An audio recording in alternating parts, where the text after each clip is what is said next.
million mornings forgotten by the mind of man. Dawn remembers again the magic circle, Stonehenge.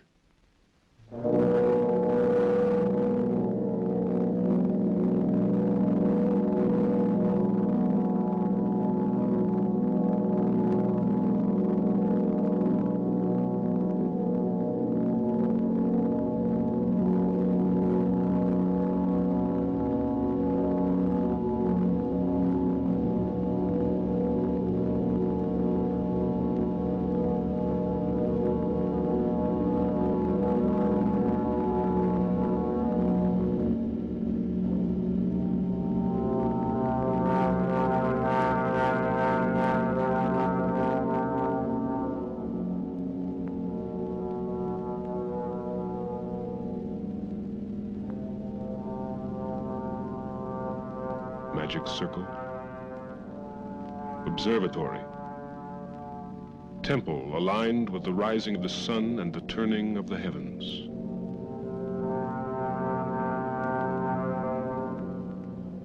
Stones from afar, brought by man to this place where no stones were before, more than 3,000 years ago.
Apollo 11, 15 July 1969, Cape Kennedy, Florida. The night before the great day. We're going to the moon together. Pack your bags and jump into the car.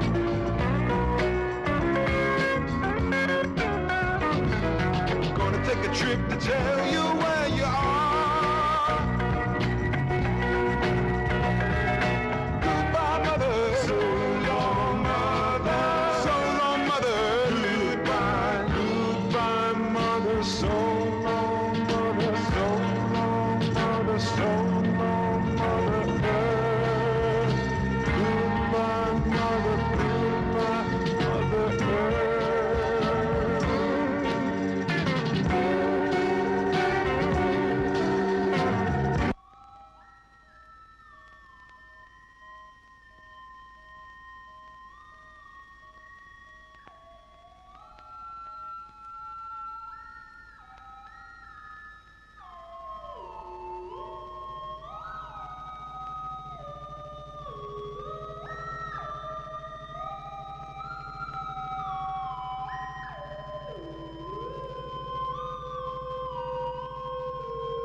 £6 million of machine, 36 stories tall.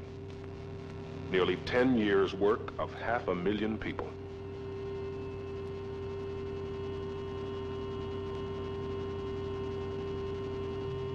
Through the night, it was checklisted, double-checked, electronically monitored, computerized, televised, dehumanized of human error. While the night of celebration was ending, the day began for the astronauts. Breakfast, medical examination, suiting up.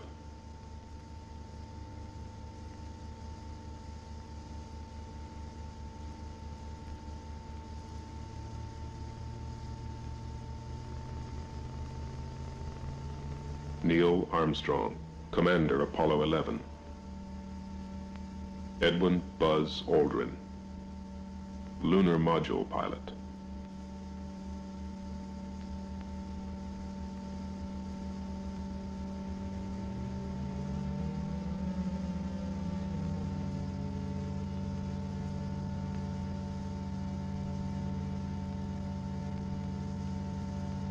Michael Collins, Command Module Pilot.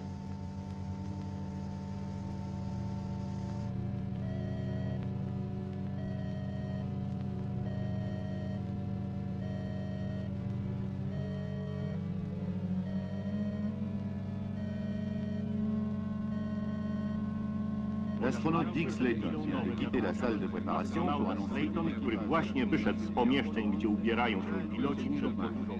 La tripulación subirá a la camioneta que to take them to pad 39A. Slayton said everything is going smoothly according to plan.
Far across the Indian River, 12 miles away, the rocket.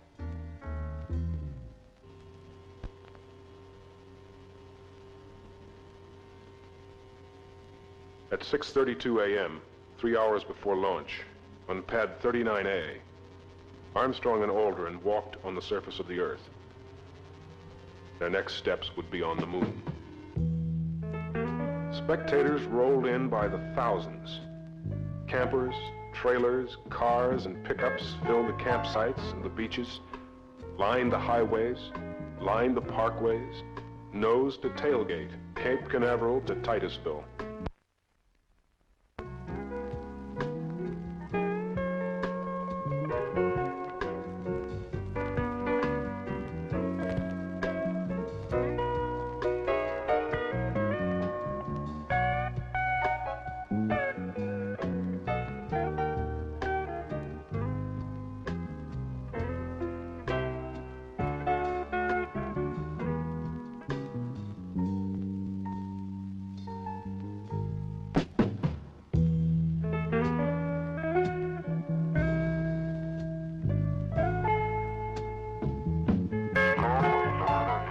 Satisfactory for launch this morning.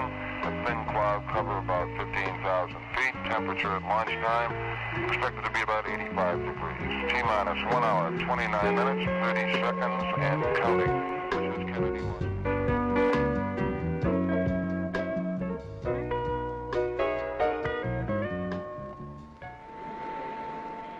Propellant load pressure and temperature. Digital transmission worldwide tracking. Stabilization and guidance. Radio frequency telemetry and voice communications. Signal conditioner integration. Spacecraft electrical power. Flight control. S4B propulsion stage monitoring. S1C, S2 propulsion stage. Every important valve, gauge, and circuit was continually monitored at Launch Control Center throughout the 28-hour countdown. Countdown still going well. T-minus 55 minutes, 10 seconds, and counting. This is Kennedy.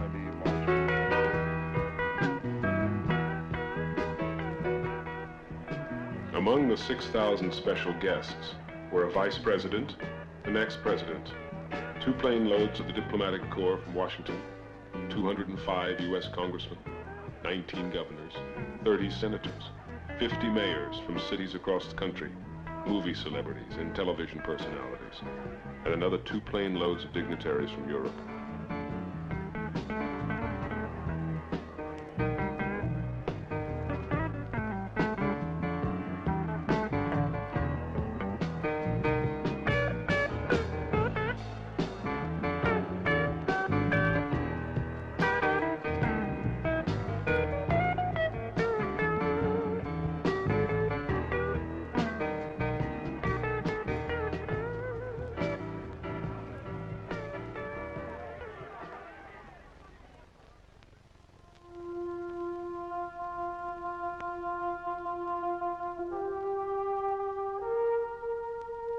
Around the world, another morning.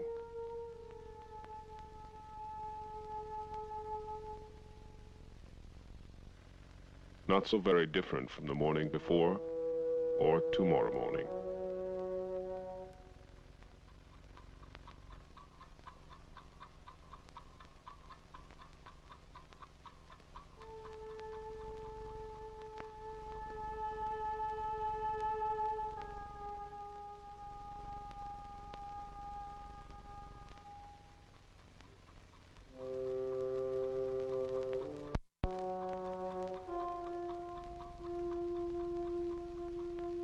This day on which man will leave Earth to walk on the moon, 3 billion people went about their daily lives.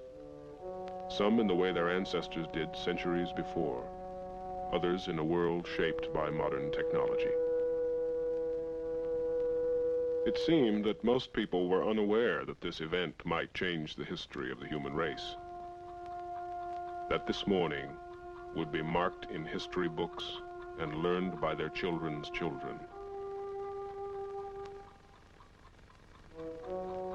In what age of man will the meaning of this morning be understood?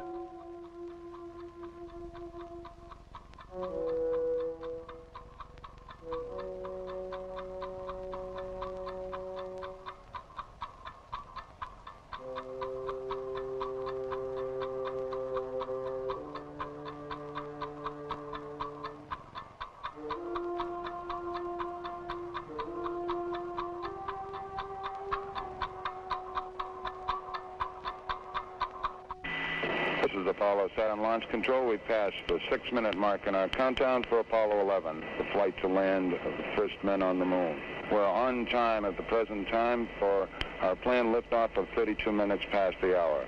Coming up shortly, that swing arm up at the spacecraft level will come back to its fully retracted position.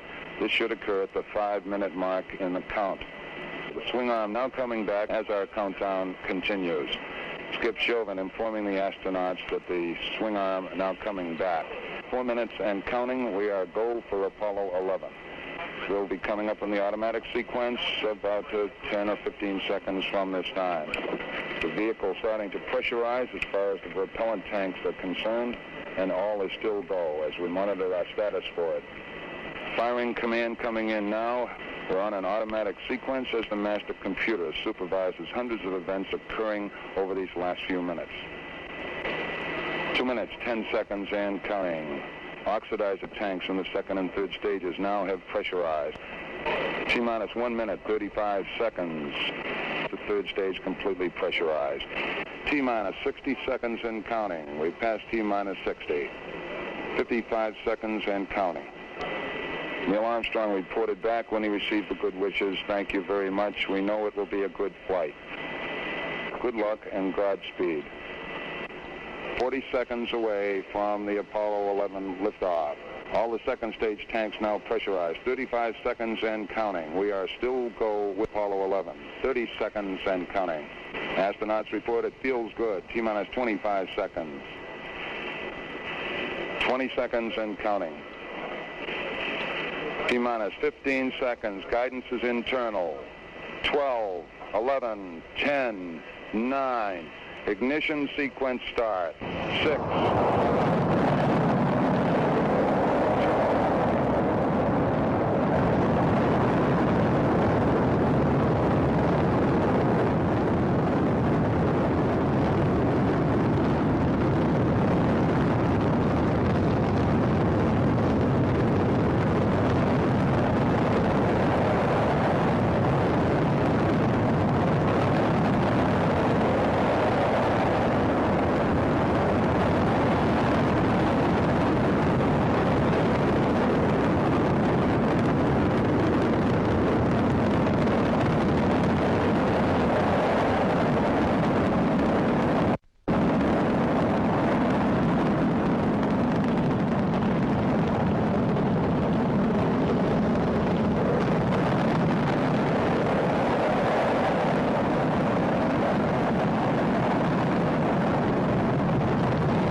over, mode 1 Charlie. Mark, mode 1 Charlie. 1 Charlie. This is Houston, you are go for staging.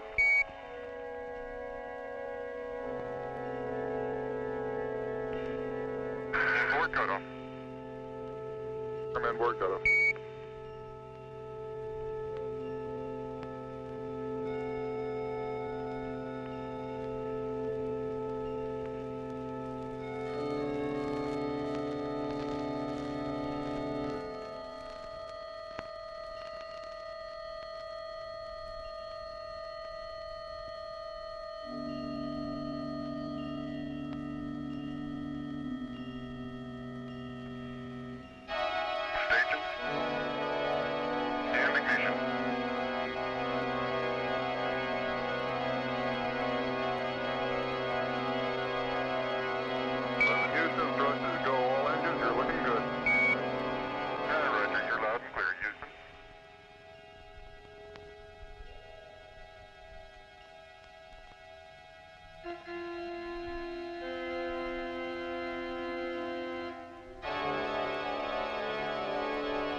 We got skirts up.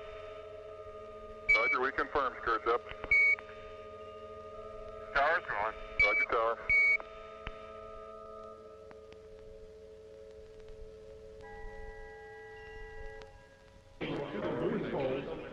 When Apollo was safely underway, control of the mission was switched to Houston.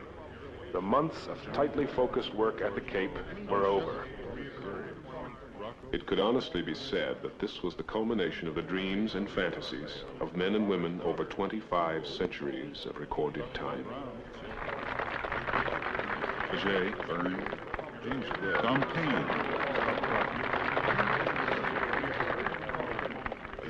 James Webb, Marconi Gilroy, John Hubble, Debus, Laplace, Galileo, Descartes, Marie Curie, Alan Shepard, H.G. Wells, Edward White, John F. Kennedy, Gagarin, Valentina Tereshkova, Paracelsus, Chaffee, Prism, Einstein, Rene Descartes, Copernicus, Leonardo da Vinci, Isaac Newton, Kepler, Konstantin Tsiolkovsky, Albert Einstein,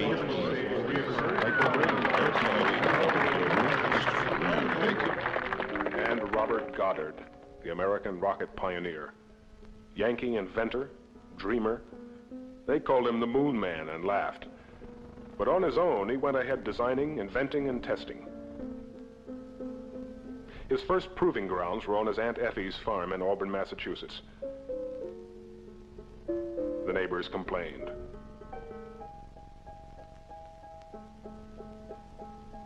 With a grant from Daniel Guggenheim, he moved to New Mexico with his wife Esther, who was also his camera woman. Goddard had invented and launched the world's first liquid propellant rocket in 1926. And in the end, he accumulated more than 200 patents for everything from multi-stage rockets to fuel pumps and clustered engines.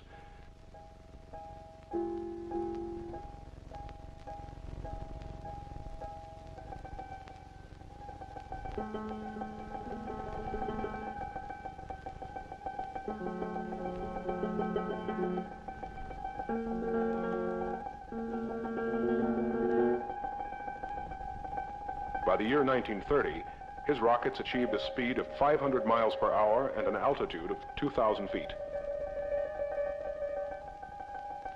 This was the year in which the 3 Apollo astronauts were born. Goddard had a vision of the age of space, but the world was too slow to make it happen before his death.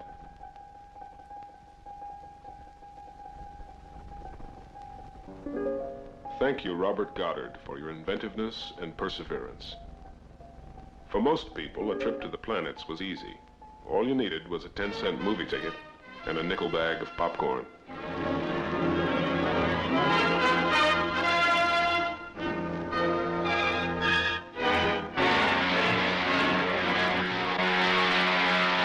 Hard your speed to 1/2. don't know. 2 of Killer Kane's ships coming up fast behind us.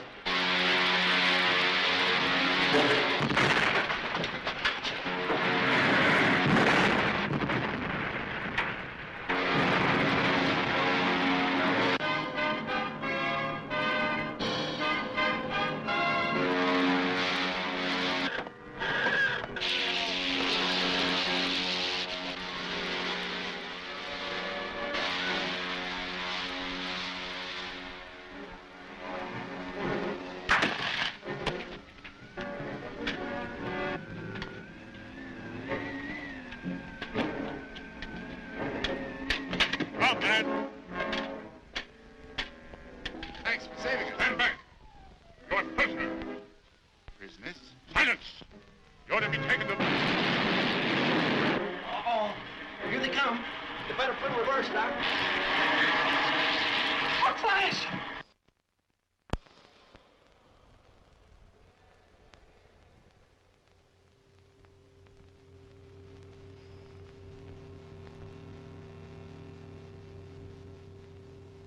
What science fiction in the childhood of the space age could have guessed the shape of reality? The Saturn V rocket. 3 stages, 28 stories tall, with 11 engines as powerful as all the waterfalls in North America combined. Years in the planning, months in the building and testing, the Saturn first stage lived but 2 minutes 41 seconds.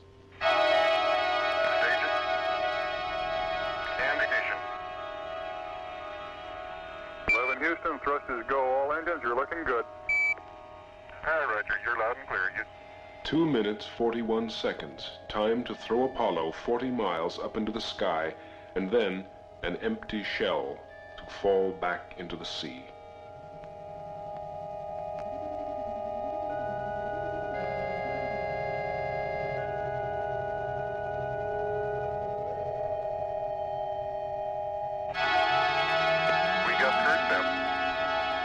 Roger, we confirm, skirts up. Tower's gone. Roger, tower. Neil Armstrong confirming both the engine skirt separation and the launch escape tower separation. Houston, Apollo 11 and Saturn gave us a magnificent ride. Roger, 11, we'll pass that on, and it certainly looks like you're well on your way now. 11 Houston, your guidance is converged. You're looking good. Downrange 140 miles, altitude 62 miles, velocity 10. Mission Control in Houston, Texas had taken over from Launch Control at Cape Kennedy for the duration of the 8-day mission.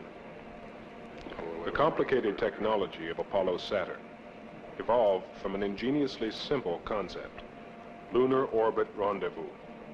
This requires a rocket made in many pieces that discards the useless weight of each piece when its function is completed. The flight began with a vertical lift through the heavy lower atmosphere and a tilt to the east. At 6,000 miles per hour, the empty first stage is discarded to save weight.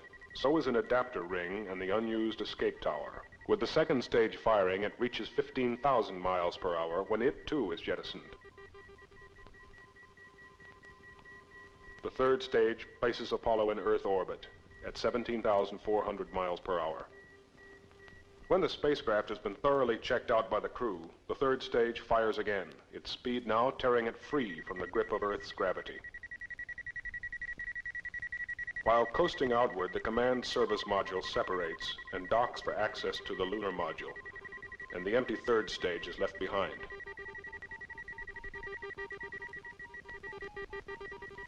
Apollo loses speed throughout 9/10 of its journey until the moon's gravity overcomes the pull of Earth. Apollo fires in reverse direction, slowing down enough to be captured in orbit about the moon. Armstrong and Aldrin enter the lunar module Eagle, which separates, leaving Collins and the command service module in lunar orbit.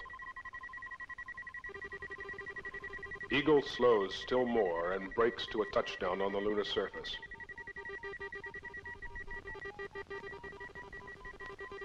After the moonwalk, the upper stage of the Eagle lifts off, leaving behind the now useless landing stage, and swings into orbit to dock with Columbia once again.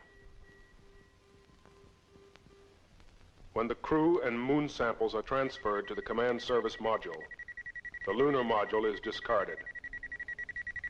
The command service module fires itself out of lunar orbit and falls back to Earth.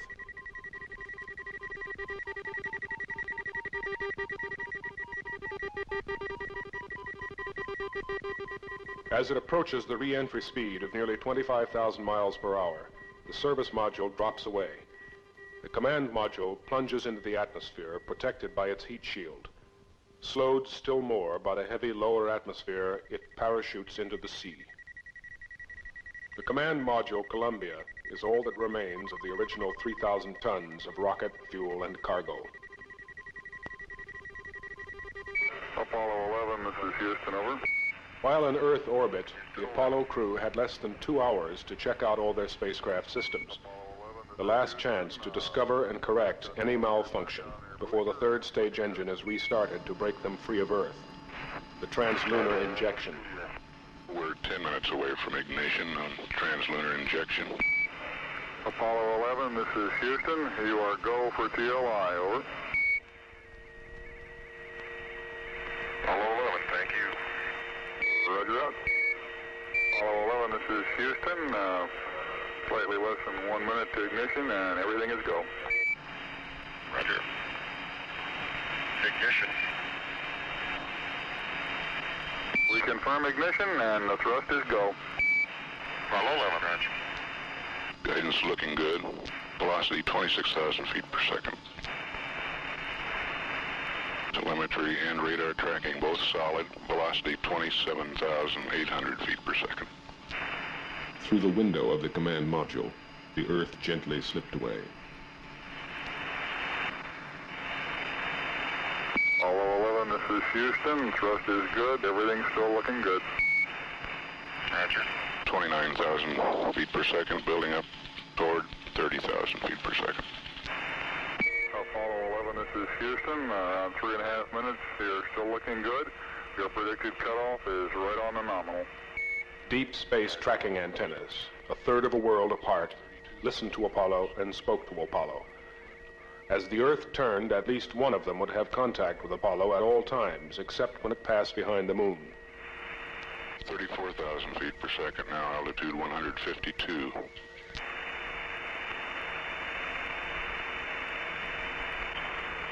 $35,000 feet per second. Cut off. We're showing velocity 35,570 feet per second, altitude 177 nautical miles. At 3 hours 11 minutes into the mission, distance from Earth 3,140 nautical miles. The S-4B is reported in a stable attitude for this separation. Apollo 11, this is Houston. Your go for separation.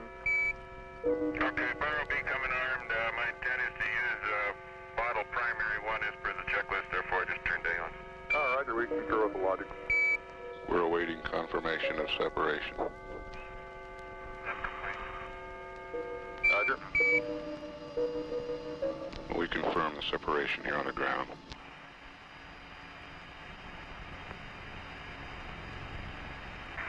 Apollo 11, this is Houston. Radio check, over.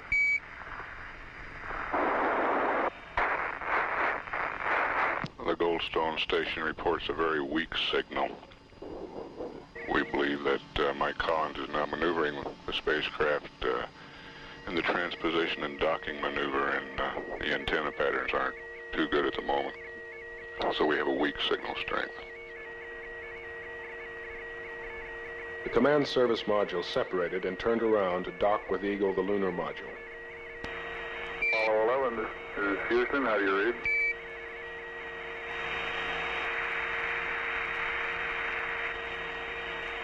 Apollo 11, this is Houston. Radio check, over. Roger, we're copying you about 5 by 2. Very weak. Can you give us a status report, please?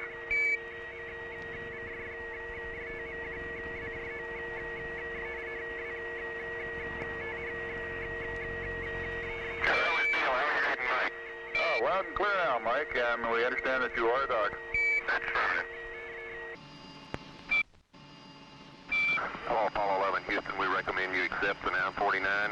Continue through your sequence of sightings, and then we'll analyze the data afterwards. Over. Okay. On board was a fourth brain, a small computer called Disky, which solved problems and helped with a long sequence of systems checks and data exchange with Earth. Houston, Apollo 11, Star 40 has just disappeared now in the sextant. Could the trunnion angle 47 something be a little high? Stand by. Hello, Apollo 11, Houston, we'd like you to press on to Star 44, over. Yeah, roger. How many marks? They found their way across the sea of space, navigating by the same stars that guided Columbus to shores unknown. 11, Houston, we copy. 2 good marks, over. Okay. Okay, drug removal is coming next. 3 days falling to the moon, free of the gravity of Earth. No up or down, no day or night. A sense of stillness while traveling at the speed of a meteor. About how long it'll be before you start closing the limb back up, over. An invisible speck in the night, somewhere between here and there, constantly monitored from Earth. Within this tiny spacecraft, a temporary Earth environment, warmth, air, food, water, everything necessary to sustain life. Beyond these fragile walls, nothingness, absolute cold, an end to life.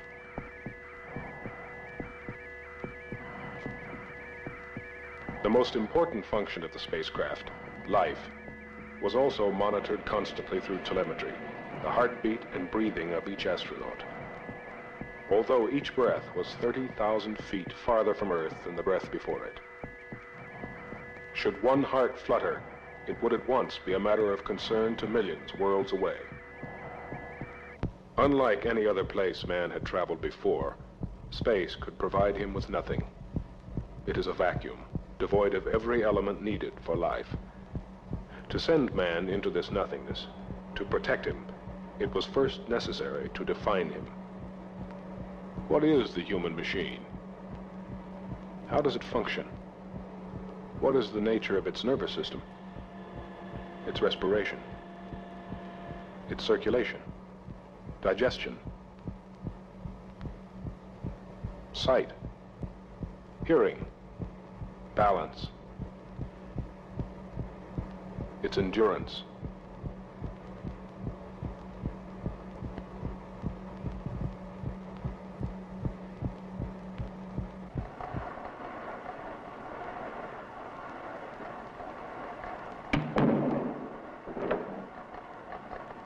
What gases to breathe should he take with him from Earth?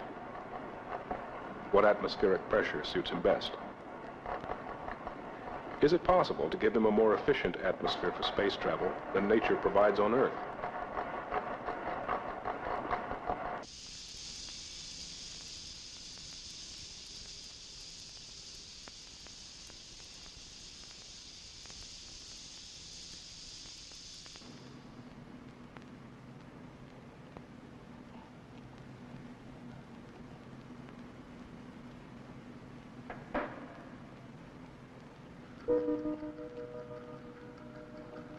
The moon is 250 degrees hot in sunlight and 240 degrees below zero in the middle of its night.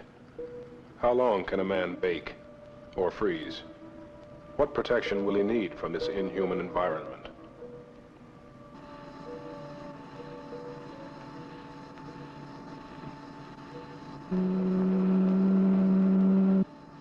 What strains will the heart take when the pressure of gravity is removed from the limbs?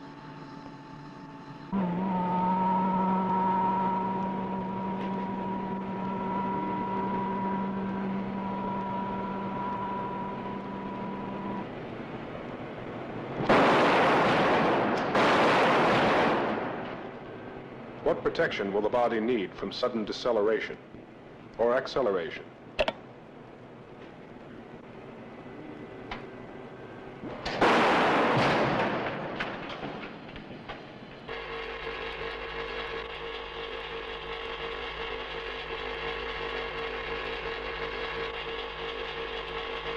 Man's sense of direction, speed, and balance are easily fooled. Can his mind be trained to ignore false signals from his senses?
We were defining the physical man in absolute terms.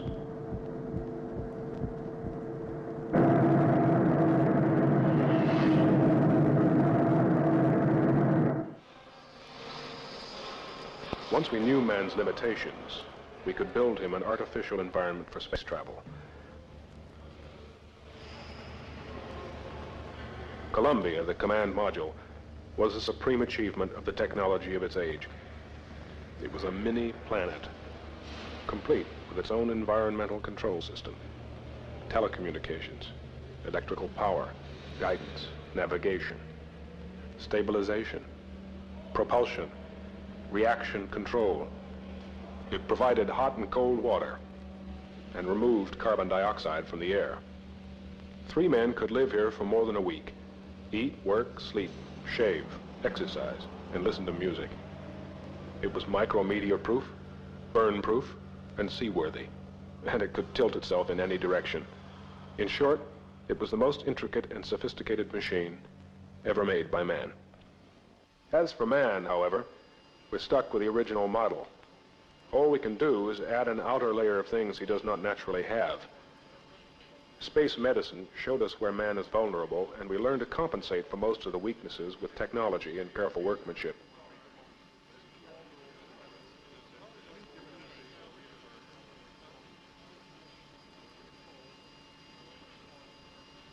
I made boxing gloves before I came here, and the fact is I was an experienced sewer, but I had to learn all over again because it was completely different from what I had sewed before. This was getting right down to a 64th of an inch, and where I had sewed before, you just sewed on a production line. And this here is quality more than quantity. Like, we always think our job is the hardest. Whatever we're doing, we got the hardest job. But when they say, well, go over there and maybe do so-and-so, well, you'll find out that job is harder than yours. And a lot of times we're sewing or making things, and maybe the girl next to you, she's doing the same thing, but we never see the suit put together. One don't know where this part goes, or the other one don't know where the other part goes. Like the gloves. If they would give you a glove to sew, you wouldn't know where to start. Well, when they're up there in space, you know what parts you've worked on, and you just say, well, I hope that part don't fail because I'd feel it was my fault if it did. My sentiment is what Hazel said. Well, I was just wondering if my pair of gloves was what he had on. If you make a mistake, if you don't admit it, you have to think about the astronaut too. If you make like a needle hole in the bladder or something like that, well, if you don't admit that, that would be on your conscience all the time, seems to me. Because I remember Armstrong and all them used to come in, and they would look around and see what we were doing. And once in a while they'd talk to us and sign their we'd get them to sign their autograph. Some of them were real comical. We got a kick out of them. We all wanted to talk to them, I guess. I remember when I'm going down the aisle, everybody looked at him, afraid to talk. I said, "Hi, buddy." Oh, I'd love to go into space. I think it would be really thrilling, just to get in there and just blast off. I'd love to go to space and just live there. Every day you get up, you come to work, you go home, you clean house. If we go out there, there's no house, no kids, no problems. I like to ride an airplane, and I think I'd like to go into space. And I'd like to wear our own suit that we make. I think I could depend on it.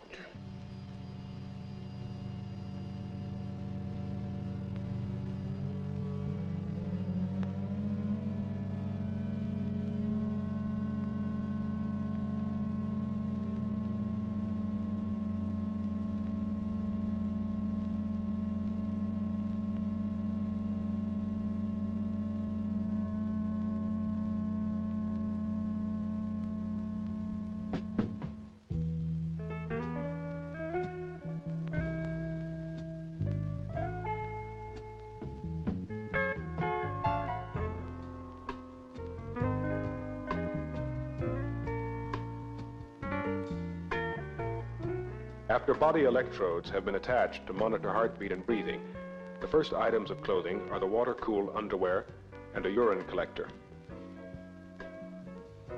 A spacesuit is basically a sealed bag of atmosphere, a stiffened balloon, pumped up to counteract the vacuum of space. It might be called a one-man spaceship of the smallest possible dimensions. The pressure suit has to guard against extreme temperatures, hard radiation from the sun, and tiny meteorites. Yet, it must have the flexibility to allow man to function as he would in his natural Earth environment.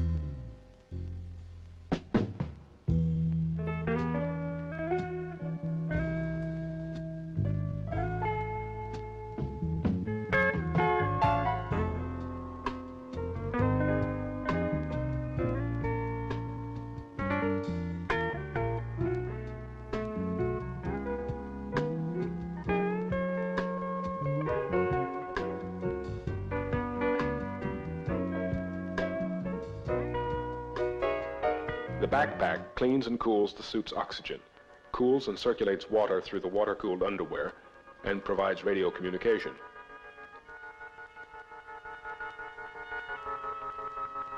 Over the pressure helmet is a clear visor, then a gold-coated visor to protect against micrometeors and solar radiation. The final test was, how would the suit work in the silent, weightless world of space?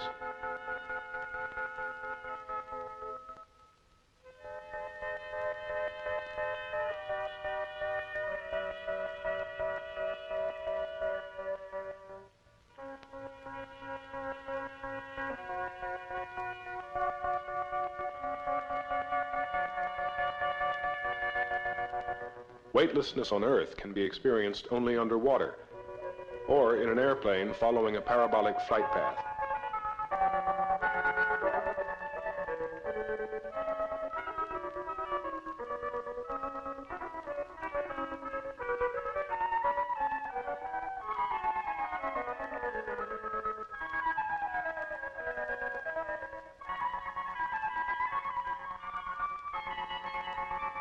The only true test was in space itself.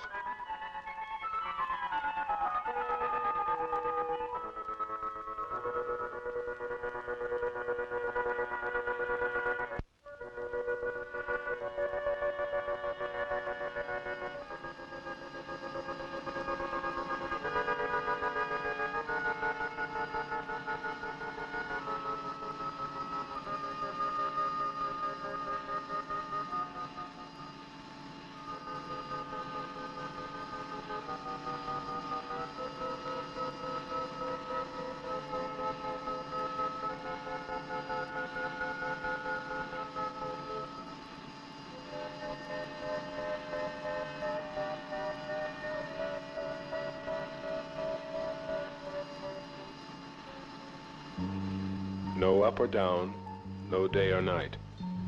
Only the slow creeping of the harsh sunlight through the windows as the spacecraft rotates to keep from getting too hot on one side, too cold on the other.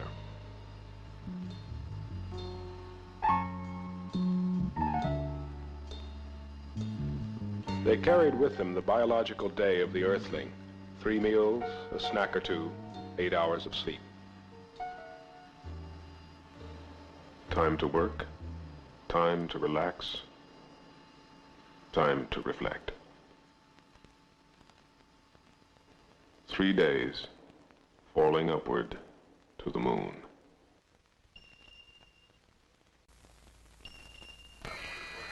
Noun 44 is NA.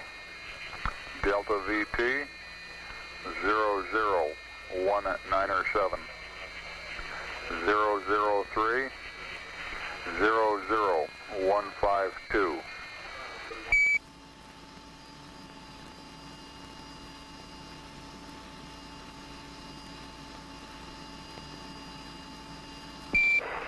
Apollo 11, this is Houston. I've got the morning news here if you're interested, over. Yeah, we sure are. We're ready to copy and comment. Okay, first off, looks like it's going to be impossible to get away from the fact that you guys are dominating all the news back here in Earth. Even Pravda in Russia is headlining the mission and calls Neil the czar of the ship. I think maybe they got the wrong mission.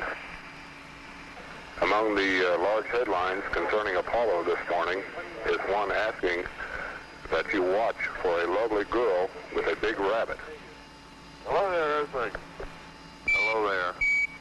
An ancient legend says a beautiful Chinese girl called Chang'o has been living there for 4,000 years.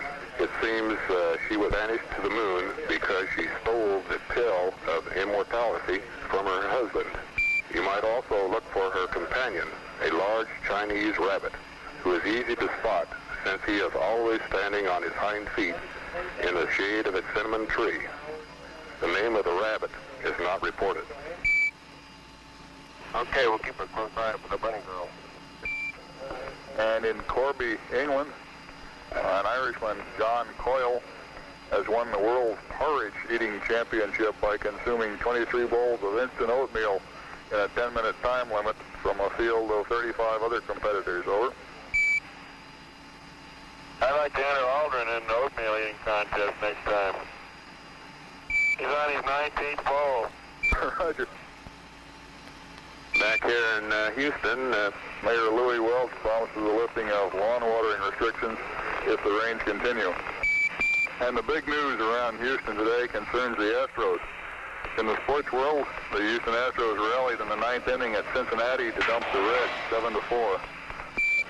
Your 3 wives and children got together for lunch yesterday at Buzz's house. According to Pat, it turned out to be a gift fest. President Nixon is planning to use his executive power to streamline the Interstate Commerce Commission. It was reported Nixon would trim He was later in the week enthusiastically welcomed at the Jackie Gleason golf match in Miami, Florida, where local residents celebrate. As air pollution reached critical levels, the Senate unanimously backed a National Environmental Policy Act to make the safeguarding of the physical environment. Astronauts are not the only explorers in the news. San Diego awaits the arrival of Mrs. Sharon Adams on her solo crossing of the Pacific. Seen here leaving Yoka, California couple said they plan to marry at the precise moment Armstrong sets foot on the lunar... In Vietnam, things are relatively quiet, with only a few firefights. 814 men of the 3rd Battalion, 60th Infantry... GIs north of Saigon were evacuating villagers. In the Mekong Delta, a South Vietnamese force was... Where Viet Cong's American League was firing its nose yesterday by Vietnam.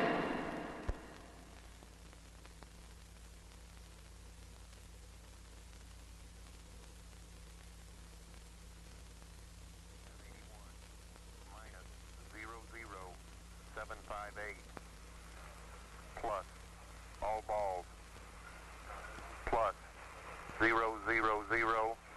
9 or 8, plus, correction, 00572. 0085, 00764, 030, 000, 293, Mount 86, minus 00759er. Apollo went into orbit around the moon. The journey that had taken the lifetime of mankind was nearing its crucial moment. Oh, Apollo 11, Houston, we're wondering if you started into the limb yet, over. The lunar module Eagle was again given a thorough checkout to ensure the functioning of all systems, as Armstrong and Aldrin prepared to seal themselves off from Collins in the command module and for the two craft to pull apart. 2, 3, 4, 5, 5, 4, 3, 2, 1. Houston out, over. Okay, it's go there, Capcom on the hot fire. Okay, all flight controllers going around the horn, gonna go for undocking. Okay, retro, go. Fido, go. Guide, go. Control, go. Telcom, go. Jinsey, go. Ecom, go. Surgeon, go. Capcom, we're go for undocking.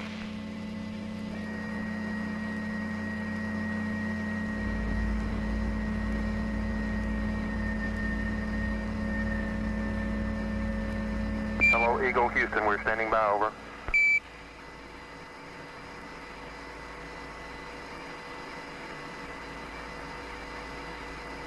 Eagle, Houston, we see you on the steerable, over. Roger, Eagle, undot. Roger, how does it look? The Eagle has wings. Roger. The Eagle has wings. On its own now, but with Columbia near at hand, it coasted around to the backside of the moon, and there, while out of direct communication with the Earth, it fired its engine to slow its descent to a touchdown on the near side of the moon. Collins in Columbia continued in orbit, awaiting their return.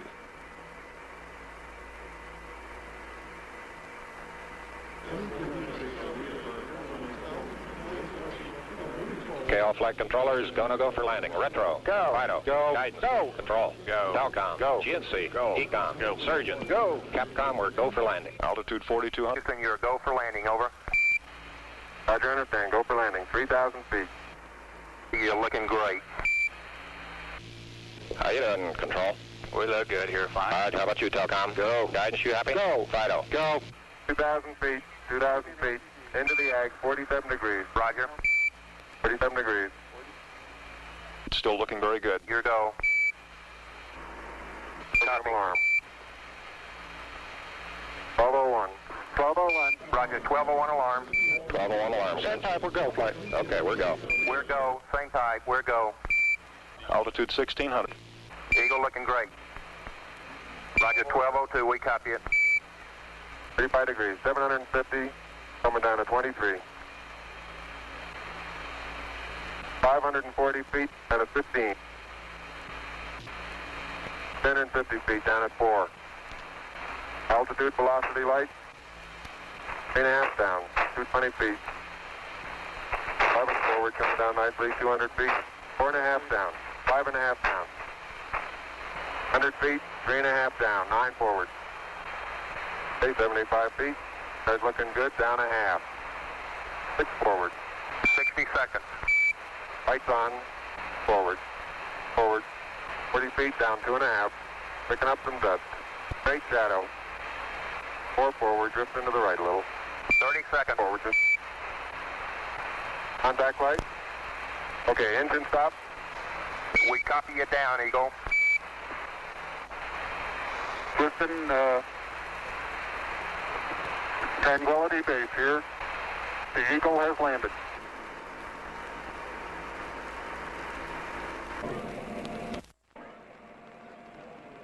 This is Apollo Control Houston at 105 hours. 世界は人類がその歴史上初めて月面に一歩を踏む瞬間を待っているのであります。街の通りにはかなり多くの人が見られますが、大多数の人はもちろんテレビを見られるホテルのロビーとか休憩室に集まっています。私たちは待っているところで。Que l'homme pour la première fois prenne pied sur la Lune. Les rues sont loin d'être vides naturellement, mais naturellement aussi c'est surtout dans les halls d'hôtels, les bars et les appartements que les gens se regroupent, c'est-à-dire partout où ils peuvent trouver un récepteur de télévision. Et nous attendons tous. Während die Welt darauf wartet, dass ein Mensch zum ersten Mal den Mond And the world waited. July 20th, 1969. It is said that 500 million people gathered at TV sets around the world to wait for the first Earthling to set foot on the moon. Countless millions more listened on the radio to the voices from the moon. This is Neil, radio check.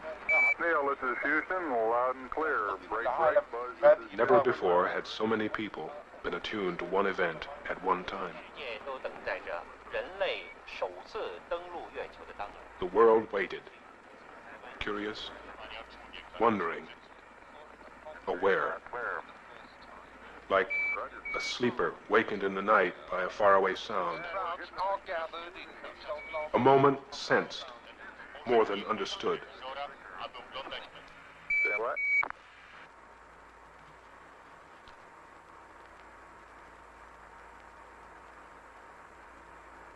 Okay, Neil, we can see you coming down the ladder now. Neil, we can see you coming. Okay, I just checked, getting back up to that first step. That isn't collapsed too far, but it's adequate to get back up. Roger, we copy. Pretty good little jump. I'm at the foot of the ladder. The limb footbeds are only depressed in the surface about 1 or 2 inches, although the surface appears to be very, very fine-grained as you get close to it. It's almost like a powder. Ground mass is very fine. I'm going to step off the limb. That's one small step for man, one giant leap for mankind. That's one small step for man, one giant leap for mankind.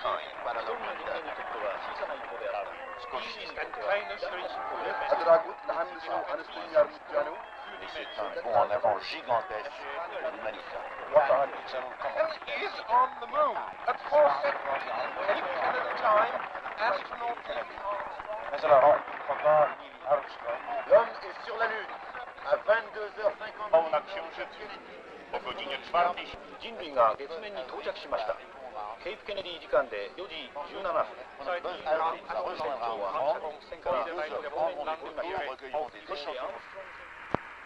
Oh, that looks beautiful from here, Neil. It has a stark beauty all its own. It's like much of the high desert of the United States. It's different, but it's very pretty out here. Are you getting a TV picture now, Houston? Neil, yes, we are getting a TV picture. You're in our field of view now. Okay, ready for me to come out? All set.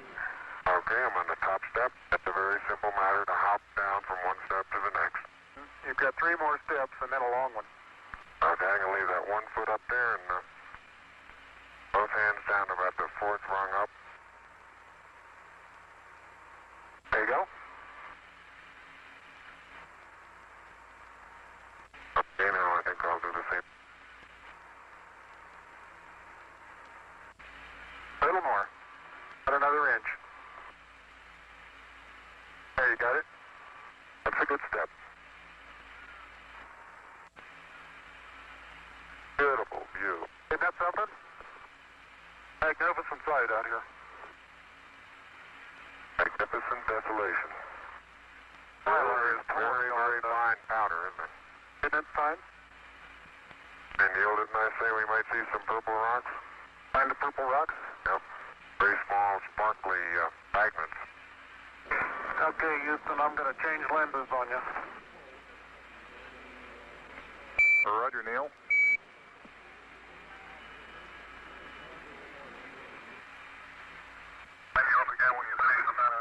You're going too fast on the panorama suite. You're going to have to stop for...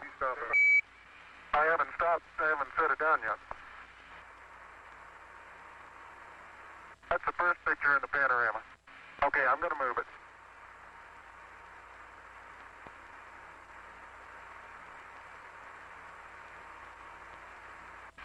Tell me if you got a picture, Houston. Well, we've got a beautiful picture, Neil. Okay, we've got that one.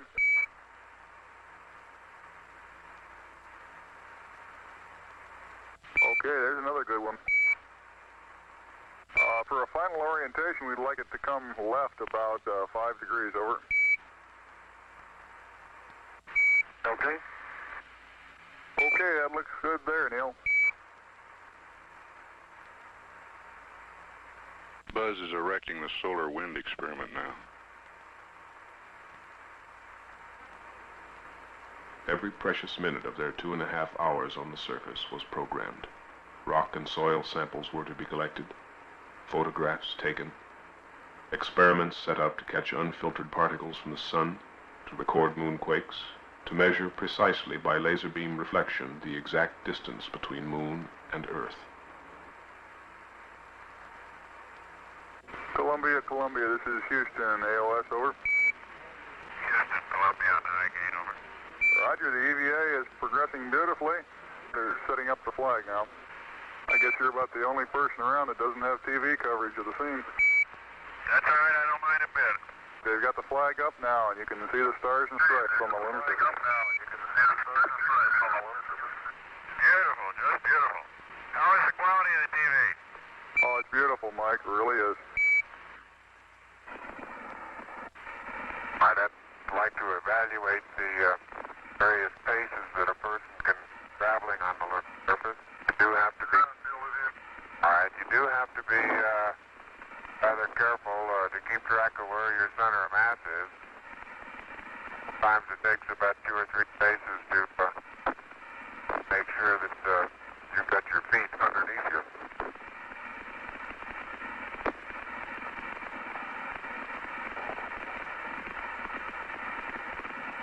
And about 2 or 3 or maybe 4 easy paces can bring you to a fairly smooth stop. Like a football player, you just have to put out to the side and cut a little bit. So-called kangaroo hop does work, but it seems though your forward ability is not quite as good. Would get rather tiring after several hundred feet. But this may be a function of the suit as well as lack of gravity force here.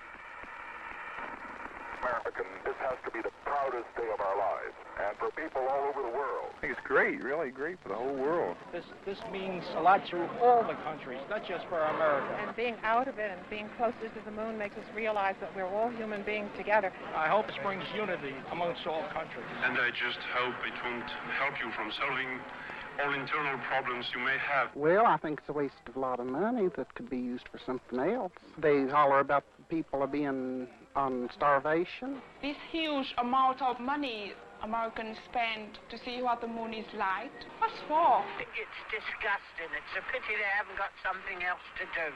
Be better if they done something for the old ones. What if Columbus had decided he couldn't get the money from Isabella? Where would we be? That's one of God's celestial planets, and he put it in the sky for a purpose, and he didn't put it up there for people to clutter up like they have the Earth. Myself, I'm really interested to see what's up there. And we must open all secrets that are opening to us throughout the ages. I think that the dream of the man from the beginning of the human race is coming now.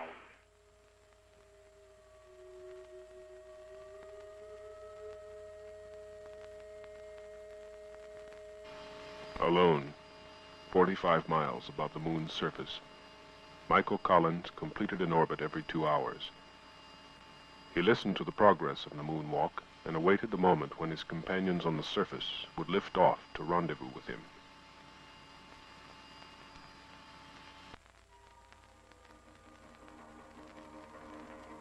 For 30 times he saw the Earth rise over the horizon of the moon.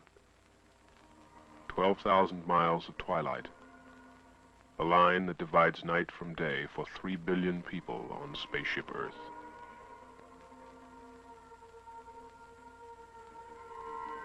It is good to see the whole Earth, to see the Earth whole.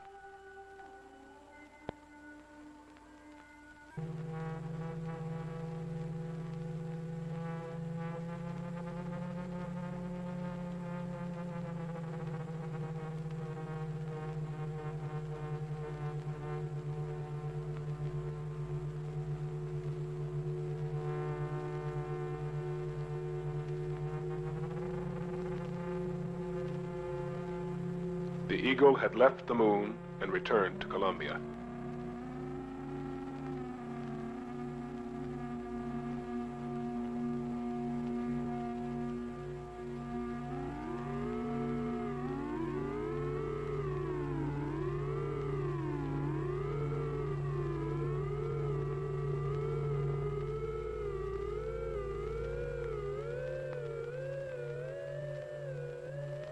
Within this strange ship, 2 astronauts and a treasure.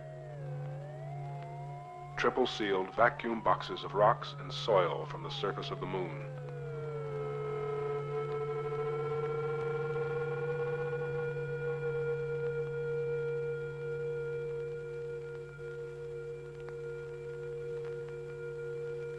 Locked within these rocks were secrets of the ages, to be studied and deciphered by the scientists of Earth. The age of the moon. The age of the sun. How the moon was formed.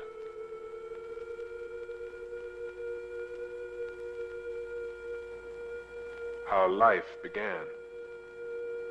Was there ever life on the moon?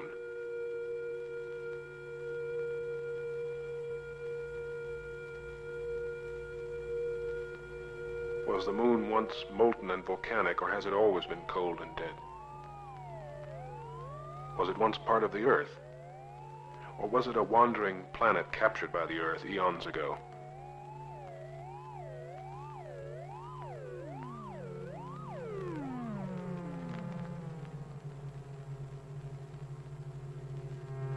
How hot was the sun 3 billion years ago?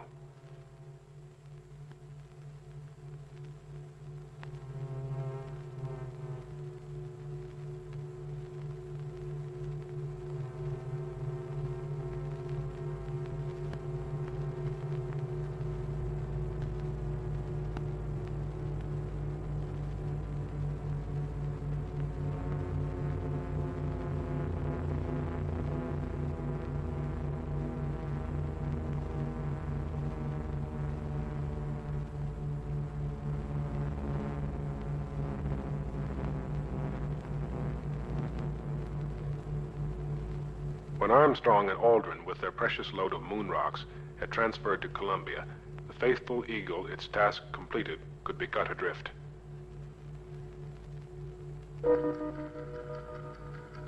Columbia fired out of lunar orbit to begin its 3-day fall back to Earth, where the recovery fleet was waiting for its splashdown in the Pacific. Look down. Look down. That fragile bubble of life, afloat on a sea of nothing. Spaceship Earth.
With a little recovery force information, over.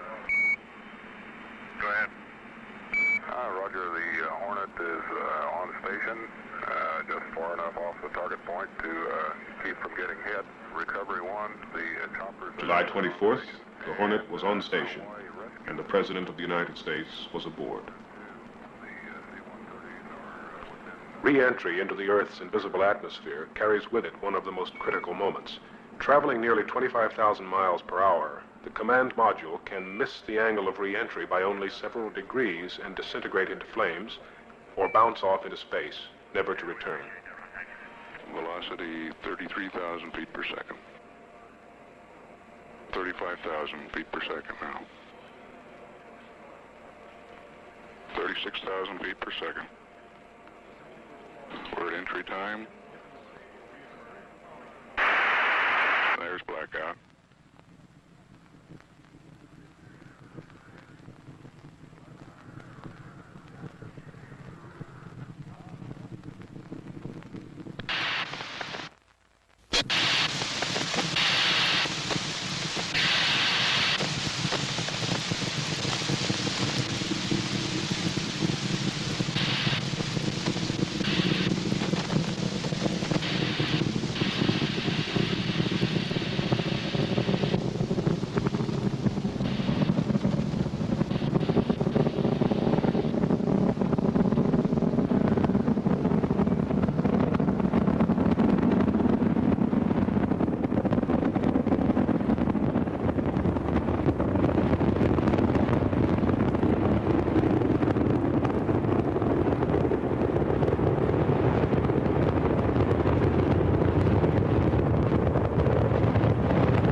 Houston through arrive.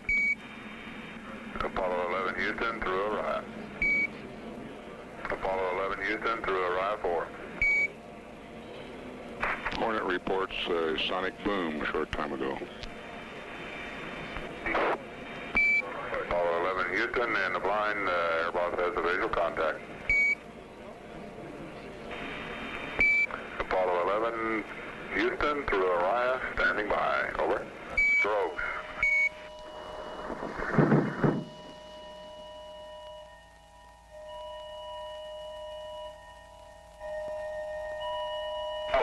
Apollo 11, this is Hornet, over. Apollo 1, this is Apollo 11, reading your light clear.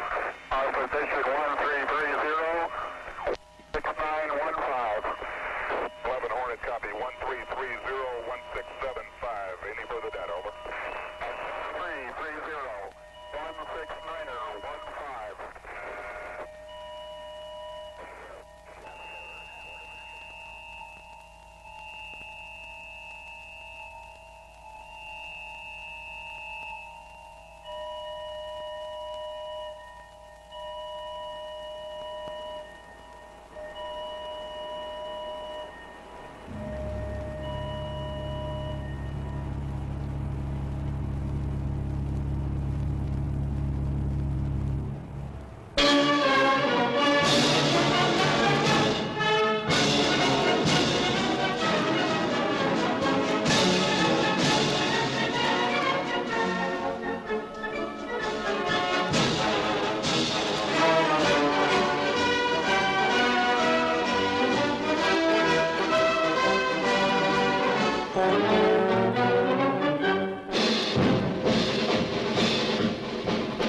What was it we were really celebrating?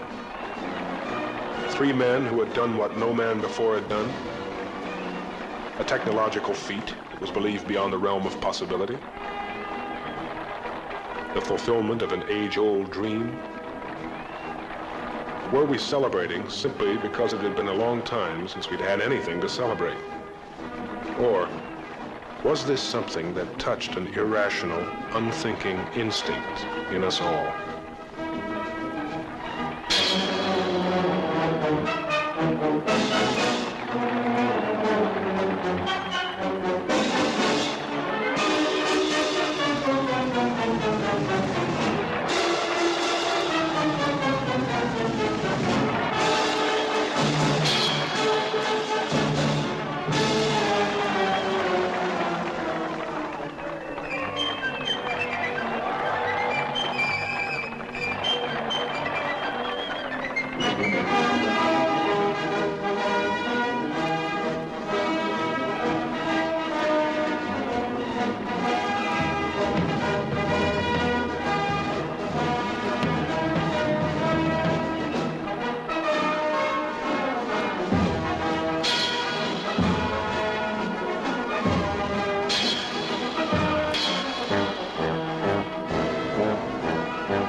The treasure of the ages.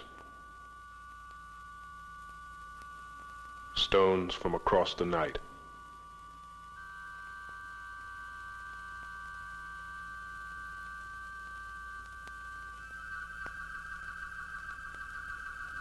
Unrubbed by wind, unwashed by rain.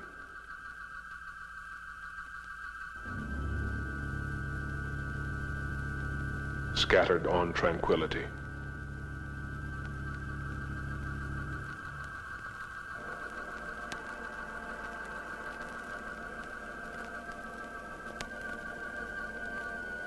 Bombarded by solar particles for billions of years, but unchanged in any other way, a moon rock is like a diary of the sun. An eye unblinking since time began, that stared across the sea of space, that watched the blue planet when life began.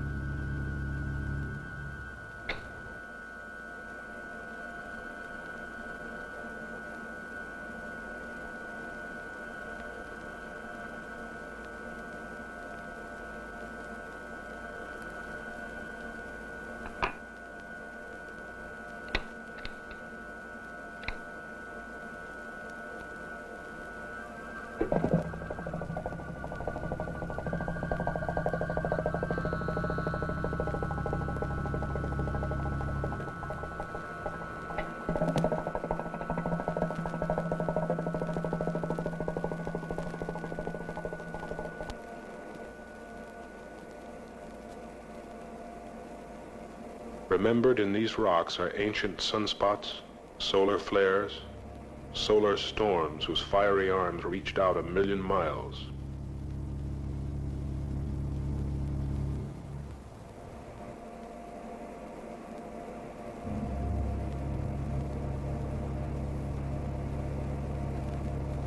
By making ourselves very small, like Alice, perhaps we will see what these rocks have seen, and remember back those billions of years to decipher the life of the sun.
Locked within our sun are answers to mysteries that have confounded man since time began.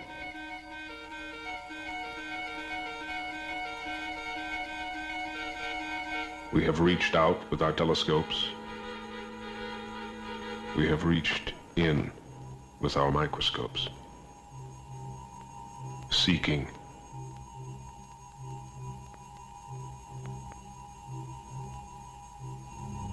What is the source of life?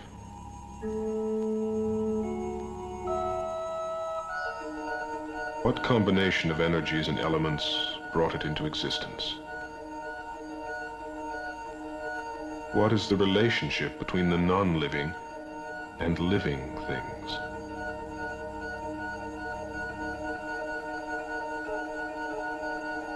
How delicate is the balance? Man slowly begins to realize how fragile is his bubble of life.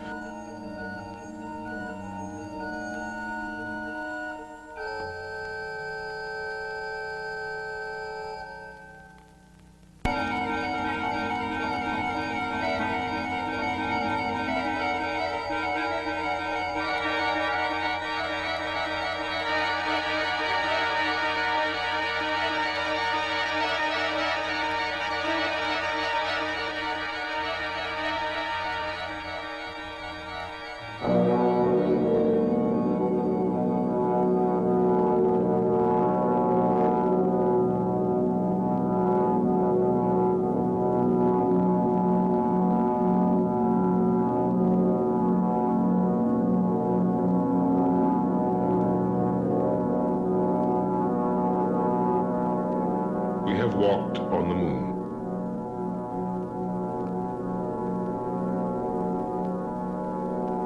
We open our minds to the universe.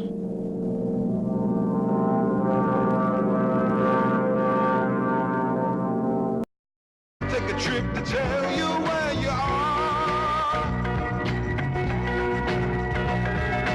Goodbye, mother. So long, mother.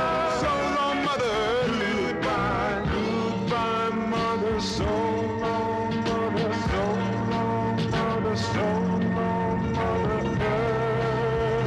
Goodbye, mother. Goodbye, mother.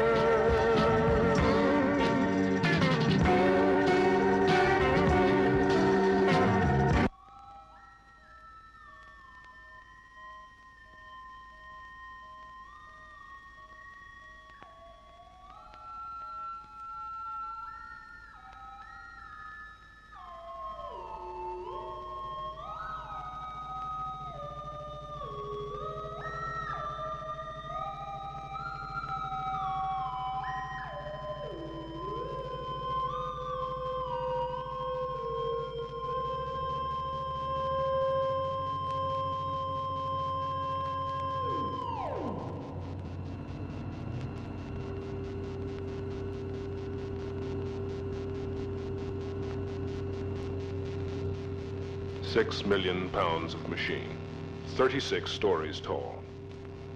Nearly 10 years' work of 500,000 people.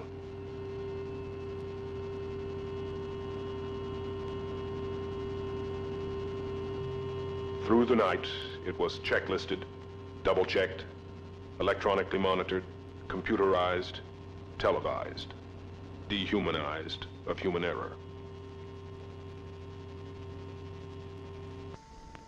While the night of celebration was ending, the day began for the astronauts. Breakfast, medical examination, suiting up.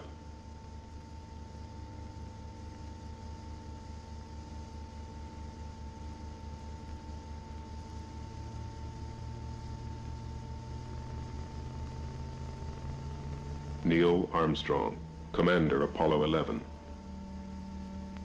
Edwin Buzz Aldrin, Lunar Module Pilot.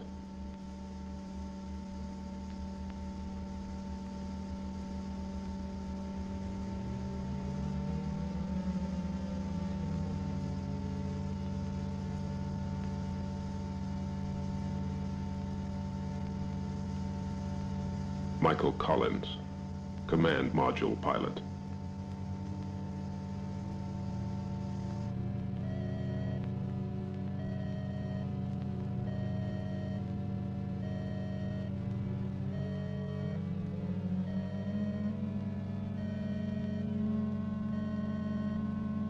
Astronaut Dick Slayton vient de quitter la salle de préparation pour annoncer który właśnie wyszedł z pomieszczeń, gdzie ubierają się piloci przed La tripulación subirá a la camioneta que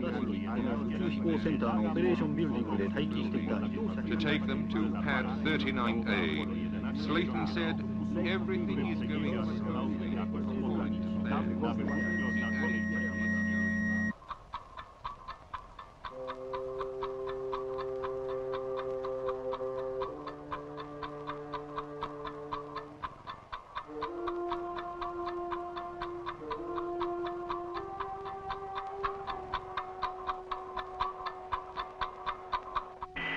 This is Apollo Saturn Launch Control. We passed the 6-minute mark in our countdown for Apollo 11, the flight to land of the first men on the moon. We're on time at the present time for our planned liftoff of 32 minutes past the hour. Coming up shortly, that swing arm up at the spacecraft level will come back to its fully retracted position. This should occur at the 5-minute mark in the count. The swing arm now coming back as our countdown continues. Skip Chauvin informing the astronauts that the swing arm now coming back. 4 minutes and counting, we are go for Apollo 11.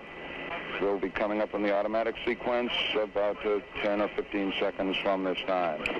The vehicle starting to pressurize as far as the propellant tanks are concerned, and all is still go as we monitor our status for it. Firing command coming in now. We're on an automatic sequence as the master computer supervises hundreds of events occurring over these last few minutes. 2 minutes, 10 seconds and counting. Oxidizer tanks in the second and third stages now have pressurized. T-minus 1 minute, 35 seconds. The third stage completely pressurized. T-minus 60 seconds and counting. We passed T-minus 60. 55 seconds and counting. Neil Armstrong reported back when he received the good wishes. Thank you very much. We know it will be a good flight. Good luck and Godspeed. 40 seconds away from the Apollo 11 liftoff. All the second stage tanks now pressurized. 35 seconds and counting. We are still go with Apollo 11. 30 seconds and counting. Astronauts report it feels good. T-minus 25 seconds. 20 seconds and counting. T-minus 15 seconds. Guidance is internal. 12, 11, 10, 9. Ignition sequence start. 6.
propellant load pressure and temperature, digital transmission worldwide tracking, stabilization and guidance, radio frequency telemetry and voice communications, signal conditioner integration, spacecraft electrical power, flight control, S4B propulsion stage monitoring, S1C, S2 propulsion stage. Every important valve, gauge, and circuit was continually monitored at Launch Control Center throughout the 28-hour countdown. Countdown still going well. T-minus at 55 minutes, 10 seconds and counting. This is Kennedy.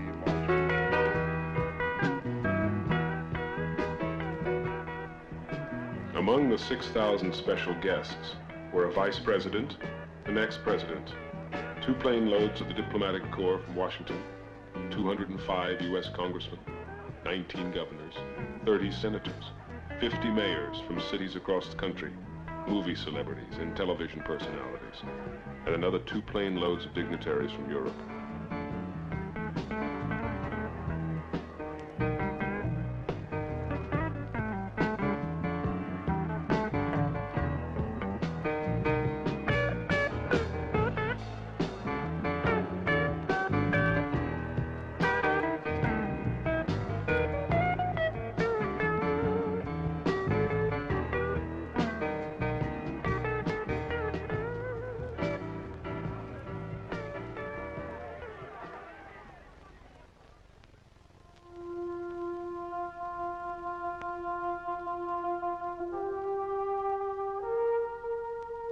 Around the world, another morning.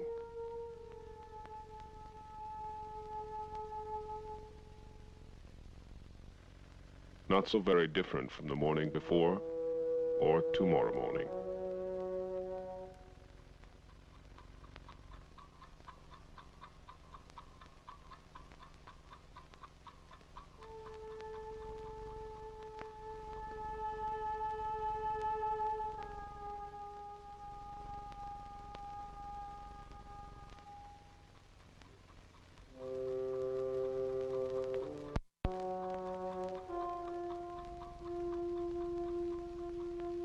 This day on which man will leave Earth to walk on the moon, 3 billion people went about their daily lives. Some in the way their ancestors did centuries before, others in a world shaped by modern technology. It seemed that most people were unaware that this event might change the history of the human race. That this morning would be marked in history books and learned by their children's children.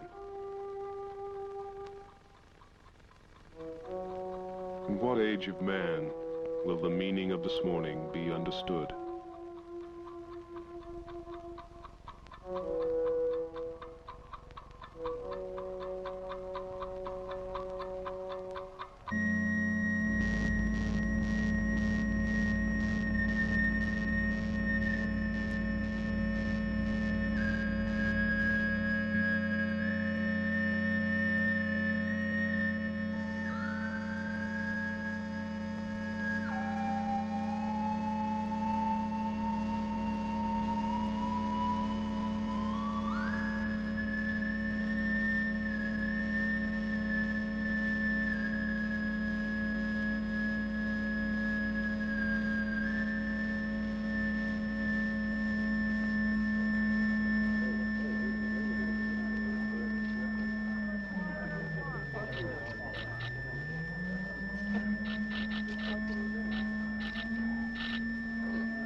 far across the Indian River, 12 miles away. The rocket.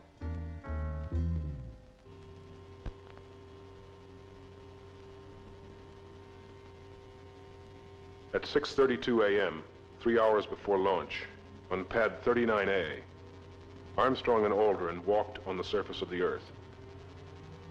Their next steps would be on the moon. Spectators rolled in by the thousands. Campers, trailers, cars, and pickups filled the campsites and the beaches, lined the highways, lined the parkways, nose to tailgate, Cape Canaveral to Titusville.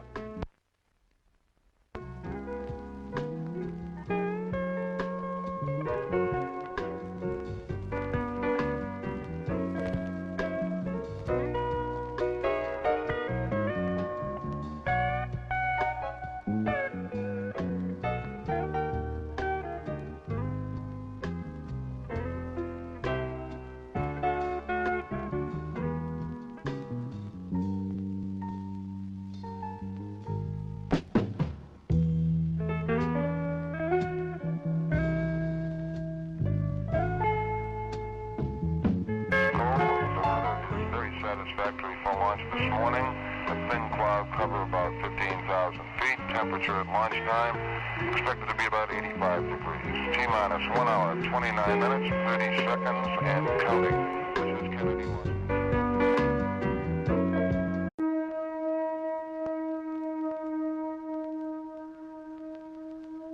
A million mornings forgotten by the mind of man. Dawn remembers again the magic circle, Stonehenge.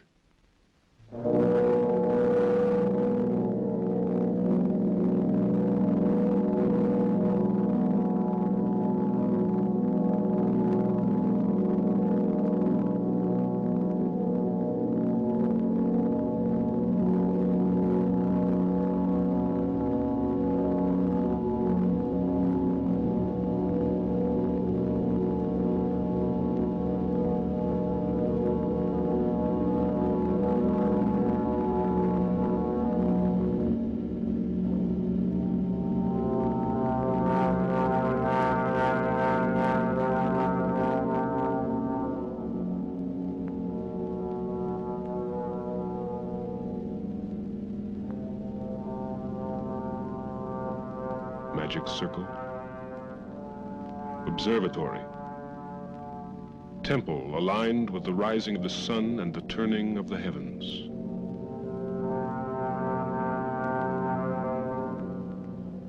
Stones from afar, brought by man to this place where no stones were before, more than 3,000 years ago.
Apollo 11, 15 July 1969, Cape Kennedy, Florida.